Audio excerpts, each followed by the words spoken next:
saatnya Anda menyaksikan berita daerah bersama saya Listia Widya. Sejumlah berita menarik telah kami hadirkan untuk Anda dan berikut 3 berita utama hari ini. Diduga tak menguasai medan, seorang remaja di Lombok Tengah tewas terjatuh di tebing Rinjani. Curi uang ratusan juta rupiah dengan membobol toko, 2 pemuda di Mataram diringkus polisi. Ajak generasi muda tolak budaya korupsi, Kejari Mataram gelar lomba pidato dan video untuk pelajar.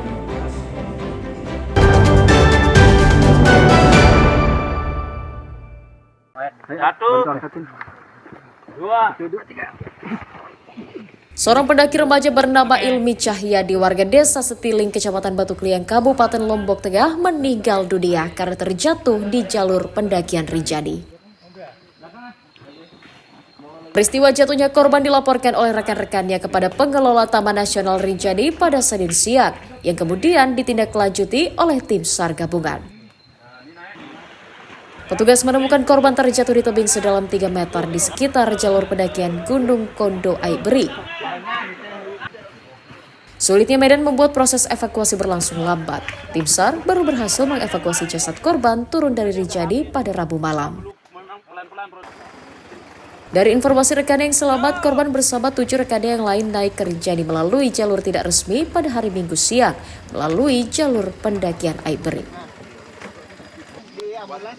Sebagai pendaki pemula, korban dan rekan-rekannya diduga tidak memahami medan, sehingga sempat tersesat dan akhirnya terjatuh di tebing. Ini umurnya berapa Pak ini? Untuk umur korban itu 17 tahun. 17 Pak ya? Ini mereka naik sama berapa orang Pak? Untuk informasi yang kami terima korban naik berdelapan. Ya, untuk 7 orang yang sudah naik itu sudah kembali ke rumah masing-masing. Berarti dia jatuh di kedalaman berapa Pak ini? Untuk kedalaman itu informasi yang kami terima itu 3 meter.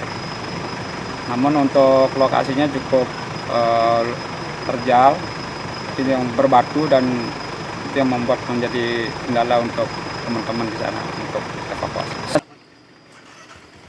Setelah berhasil dievakuasi, jasad korban kemudian dibawa menggunakan ambulans langsung ke kampung halamannya untuk diserahkan ke pihak keluarga. Balai Taman Nasional Gunung Rinjani mengimbau para pendaki agar berhati-hati dan mewaspadai dampak cuaca ekstrim berupa hujan, angin kencang, dan kabut yang biasa pemicu kecelakaan saat mendaki. Emi Kusuma dan Redi Sulhi melaporkan dari Kabupaten Lombok Tengah.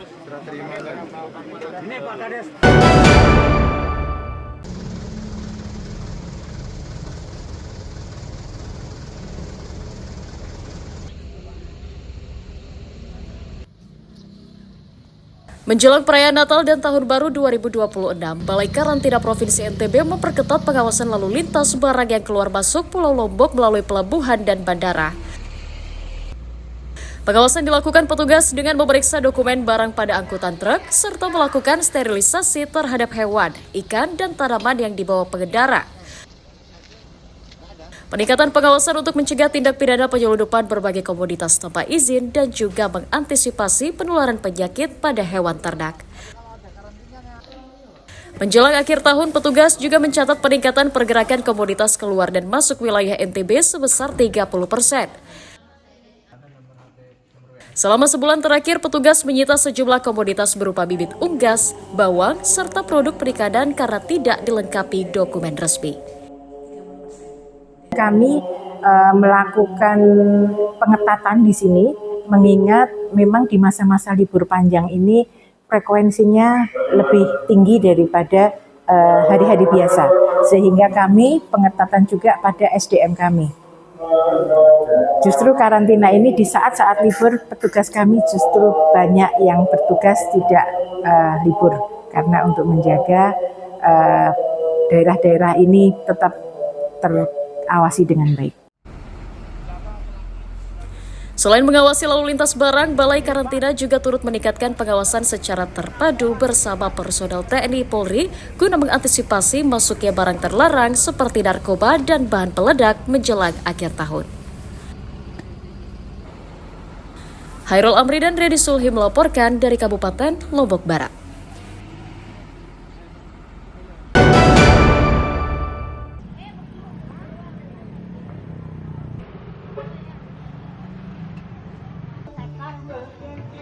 Harga komoditas bumbu dapur di sejumlah pasar tradisional di Kabupaten Lombok Tengah terus merangkak naik menjelang perayaan Natal dan Tahun Baru. Harga cabai dijual para pedagang Rp80.000 per kilogram, naik lebih dari 2 kali lipat dari harga semula.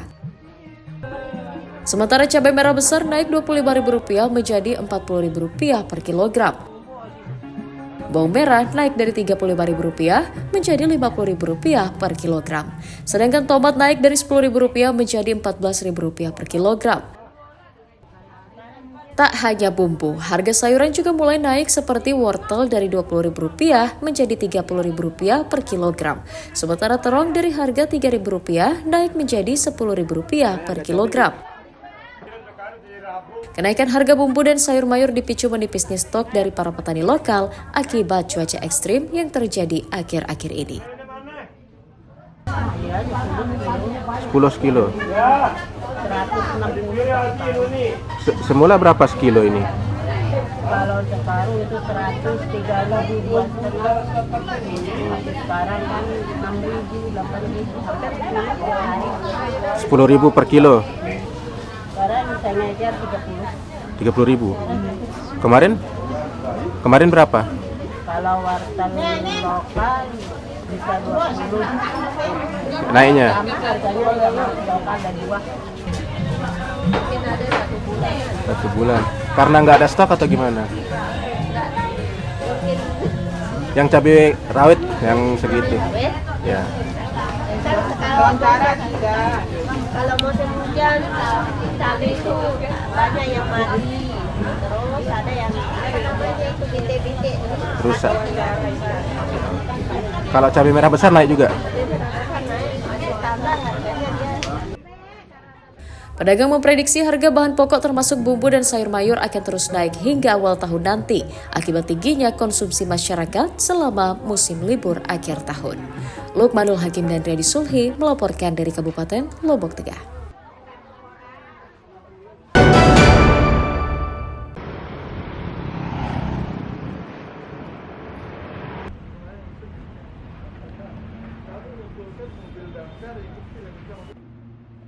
Tak hanya bertugas memadamkan api, petugas damkar juga banyak membantu warga dalam berbagai peristiwa setiap harinya. Seperti petugas damkar Kabupaten Lombok Tengah yang membantu melepaskan sandal dari kaki seorang bocah. Bocah bernama Muslim datang bersama rekan-rekannya ke kantor damkar untuk meminta bantuan petugas karena sandalnya menyangkut hingga ke betis dan sulit dilepaskan. Kejadian tak biasa dialami bocah 10 tahun itu ketika ia sedang asyik bermain bola bersama temannya. Tanpa sengaja, sandal yang ia pakai naik hingga ke betis saat menendang bola, sehingga tidak bisa dilepaskan. Meski cukup unik, 2 orang petugas damkar tetap bersedia membantu.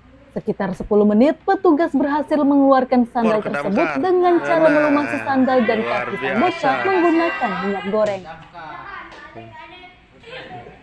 Kami mengadakan evakuasi, membantu anak-anak itu supaya sandal yang naik ke betis itu bisa terbuka. Dan alhamdulillah anggota kami dari Regu 1 dan Piket pada saat itu sudah melakukan kegiatan evakuasi membuka sandal anak yang naik ke betisnya dengan aman dan baik. Meski diberikan mandat sebagai tim pemadam api saat terjadi kebakaran, namun para petugas damkar mengaku siap membantu selama 24 jam jika ada warga yang membutuhkan pertolongannya. Lukmanul Hakim dan Riyadi Sulhi melaporkan dari Kabupaten Lombok Tengah.